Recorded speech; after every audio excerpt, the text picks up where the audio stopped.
I'm Peter Baxter. I'm curator at Benmore Botanic Garden, and I've been curator here since 1995.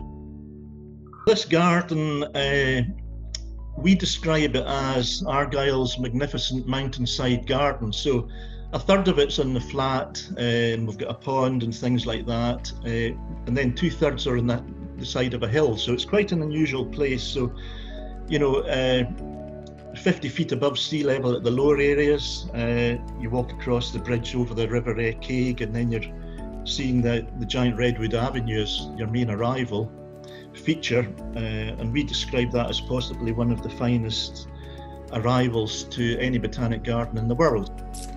My name's Ailidh, I live on the Isle of Iona, and I'm a chef and a weaver, and I work for Iona wool, which is a single origin yarn made from the fleeces of the sheep from all the crofts and the farms on the island. The island gardens as a whole are quite diverse. They go from sort of little kind of neat sort of suburban style gardens to big sprawling, rambling crofts with loads of rusty machinery on it, and it's very, very diverse. We've got areas dedicated to plants from Chile, and we've got a Chilean viewpoint refuge there, so you can sit in there and enjoy the views towards the Mason Valley. And the hills beyond that are just over 2,000 feet, so it's a spectacular setting. This particular garden, we're affiliated to the Royal Botanic Garden, Edinburgh, so we're one of 4 gardens. And the plant collection, it's a scientific plant collection. And it's managed in that way, but we're really fortunate in the sense with our landscape and the design features that we work to, we try and plant things as if it's in their natural habitat.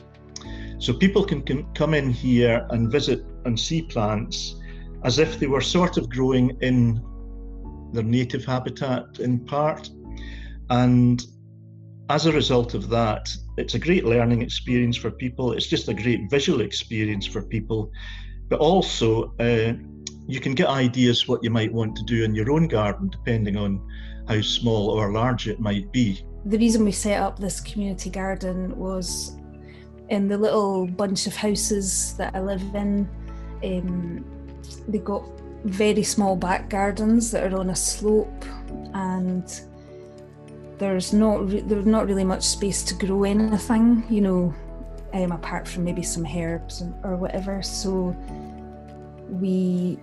there's a piece of common ground at the side of the houses, and it's just, not used for anything, not particularly, a wildlife sanctuary or anything. It was just a bit of a mess. So we decided to start cultivating that, and, for the benefit of the residents. So we have little beds for growing vegetables. We set up a compost system.